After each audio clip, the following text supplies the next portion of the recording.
You're listening to WTIM, your information station. It's time now for your expanded local news. The Stonington community and visitors from other nearby towns came together over the weekend at Ponting Field for the annual Stonington Summerfest.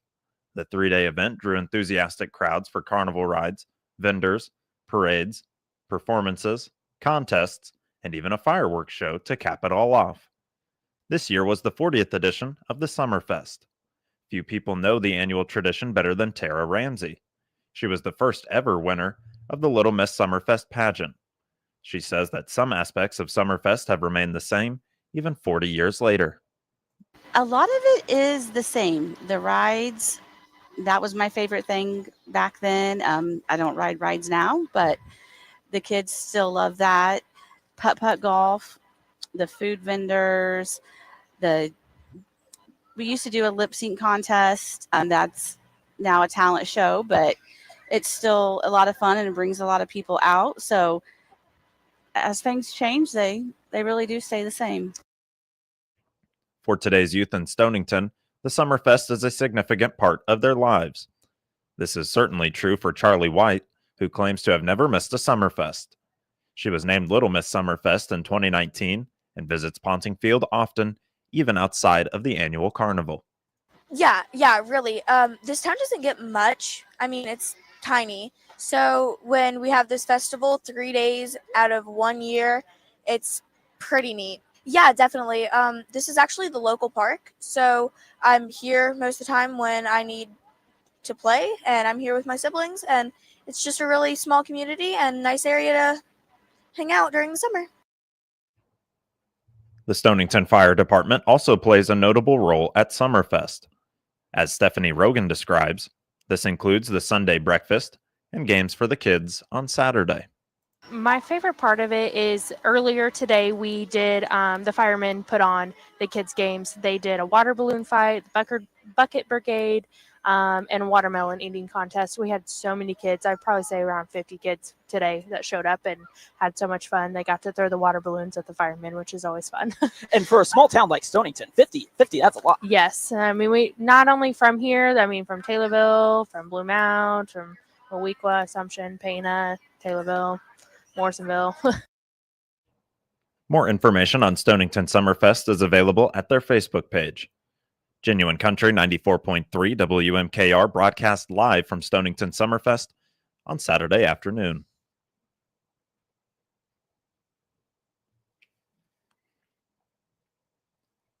The Taylorville community is teaming up with Impact Life to host a local blood drive on Thursday, June 26th. The event runs from 11 a.m. to 6 p.m. at the Christian County Extension Office Auditorium, located at 1120 North Webster Street. Impact Life, which supplies blood to area hospitals, encourages residents to donate. Anyone who gave blood before May 1st is eligible to donate again. Donors must be at least 17 years old or 16 with parental permission and weigh over 110 pounds. A photo ID is also required. If you cannot make it to the drive, donations can also be made at the Impact Life Springfield Donor Center. Just mention Taylorville Community at your check-in. Appointments are encouraged and can be made by calling 800-747-5401 or by visiting bloodcenter.org and using sponsor code 60145.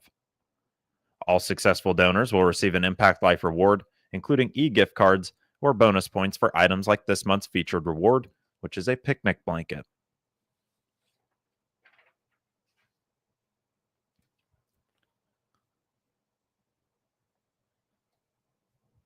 The Montgomery County Fair is just about ready to open its gates once again for their 39th year in a row.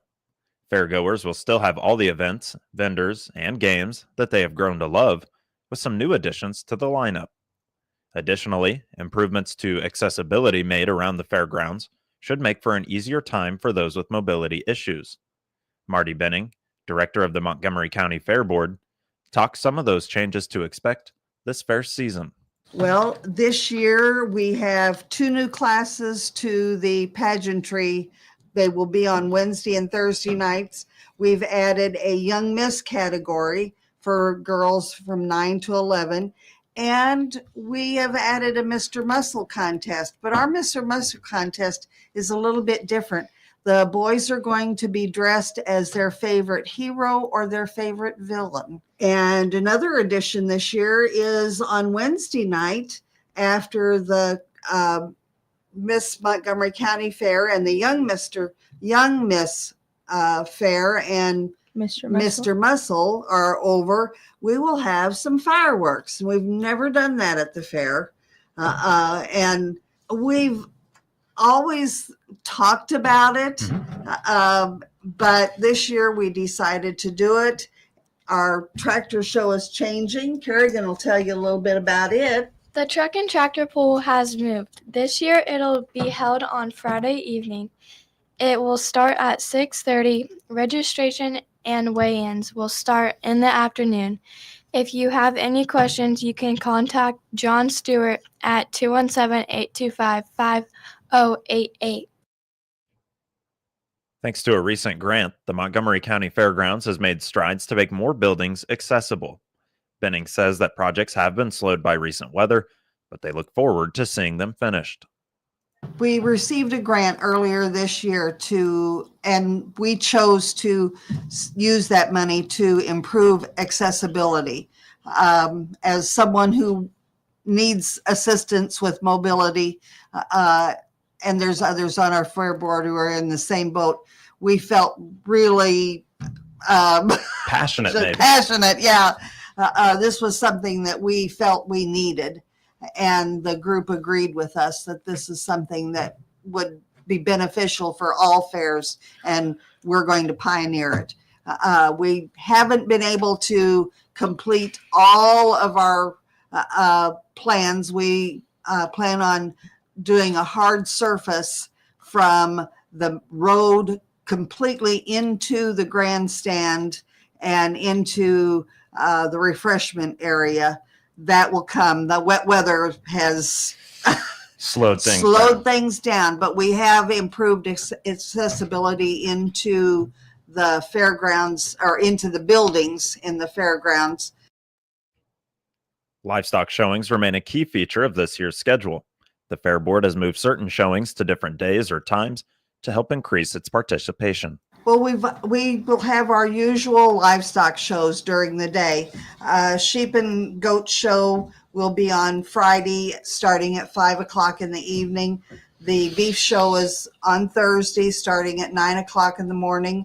And Saturday morning is our hog show. We moved our hog show to Saturday morning 2 years ago, and our sheep show to Friday evening. And that has increased our participation, not only in exhibitors, but also in families being able to come out and watch them. Those are held on the 4-H grounds. And if you go in through the 4-H gate, there's no admission to watch those. Haley Meyer with the Montgomery County Fair highlights this year's Demo Derby and the Power Wheels Derby that is set to make its return. The Demolition Derby. So at 6:30 this year, we will be bringing back the Power Wheels Derby for kids on Saturday at 6:30. And then the actual start time for demo will be 7. Grandstand admission is $10 per person. Kids ages 3 to 10 is $5. Ages 2 and under free. We also have 2 new promoters this year, which is Greg Matthews and Doug Hughes. Power Wheels are the little cars that kids run, and they do a demo derby. Helmets are required. Find out more about the Montgomery County Fair by visiting their Facebook page. Marty Benning, Haley Meyer, and Kerrigan Meyer appeared as guests on the WTIM morning show.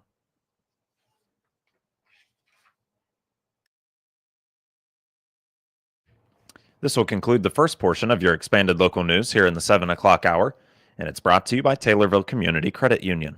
Hi, this is Will Perkins with Taylorville Community Credit Union. When you become a member of TCCU, you become an owner and have access to our great loan rates, earn great dividends on our deposit accounts, have access to our full range of financial products, and will receive personal attention from people you know. Membership is open to anyone who lives or works in Christian, Montgomery, and Shelby County. We are conveniently located in Taylorville, Hillsborough, Litchfield, and Pana. You can also visit us online at www.tccu.org.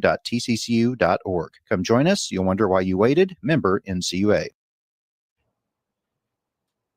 Some insurance plans may soon have to cover hippotherapy. It's a form of physical, occupational, and speech therapy involving the movement of horses while riding them. This provision is part of Senate Bill 69, which awaits the signature of Governor J.B. Pritzker.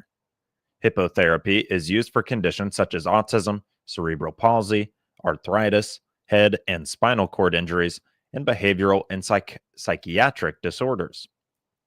Typically, a licensed therapist and a professional horse handler work together with the patient during consultations. Planning these visits entails determining the ideal exercises and horse breeds for that given patient. Marita Wassman is the founder of Ride On St. Louis.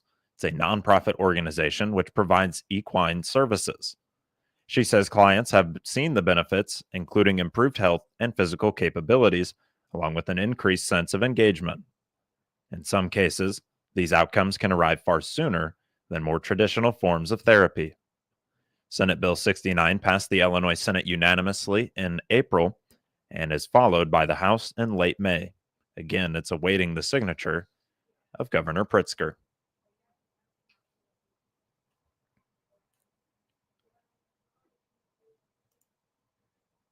The Farm Progress Show is just a little over 2 months away. The permanent Decatur site will be celebrating its 20th year, says Matt Jungman, a senior national events director for the Farm Progress Show.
The 2025 Farm Progress Show is August 26th through the 28th.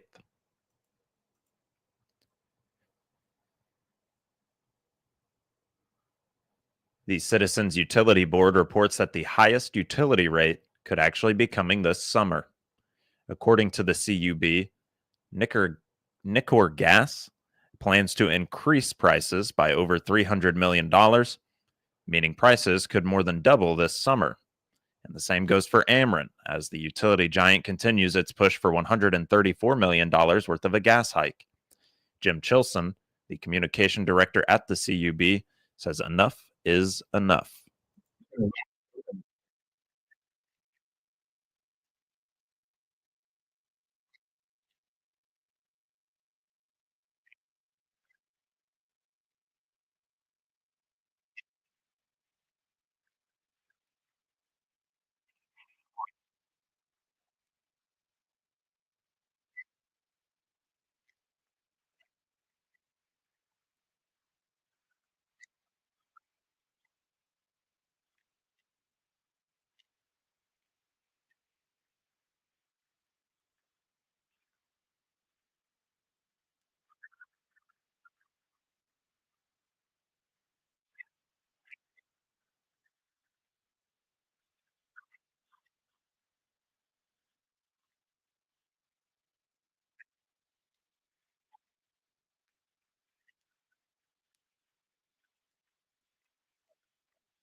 According to the Citizens Utility Board, as mentioned, NICOR has raised delivery rates by 114%, resulting in a total increase of over $747 million.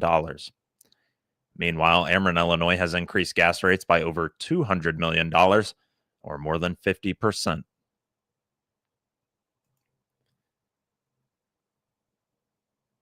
This will conclude the second portion of your expanded local news here in the 7 o'clock hour.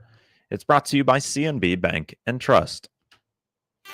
In Taylorville, we know the value of getting more for your money. And at C&B Bank and Trust, our premium checking account delivers just that. Earn interest on your balance and unlock buzzing perks like local discounts, roadside assistance, and cell phone protection, just for banking where you live.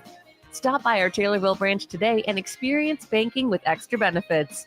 C&B Bank and Trust, helping to open doors since 1854. Member FDIC, Equal Housing Lender.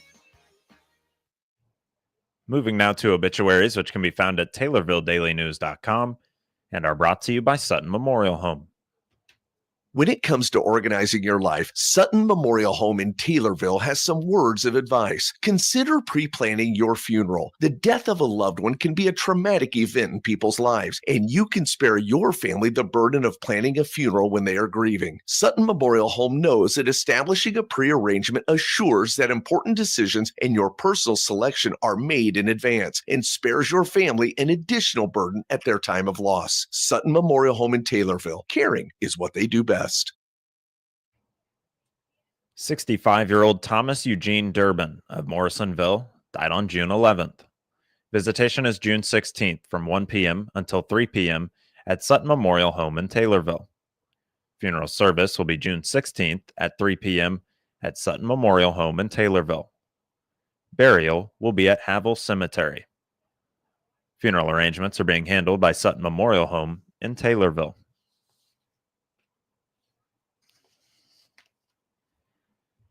72-year-old Larry or Rock Upton of Edinburgh died on June 7th. Memorial visitation is June 18th from 4 p.m. until 6 p.m. at Sutton Memorial Home in Taylorville.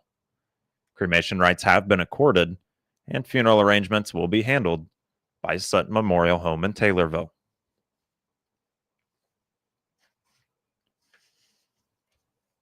And 74-year-old Brenda O. Hammond of Taylorville died on June 7th. Cremation rights have been accorded, and no services will be provided. Funeral arrangements are being handled by Sutton Memorial Home in Taylorville. For a quick look at weather, currently 70 degrees here across central Illinois. A slight mix of fog and mist here this morning. There's also a chance of thunderstorms this afternoon. It'll be after about 10 a.m. That chance of rain is set for 30%. Tonight, an additional chance of showers, just at 10% though, and a low of 67. It should be calm before or after midnight. On Tuesday, expect mostly sunny conditions with a high near 88. And Tuesday night, a chance of showers in the early morning.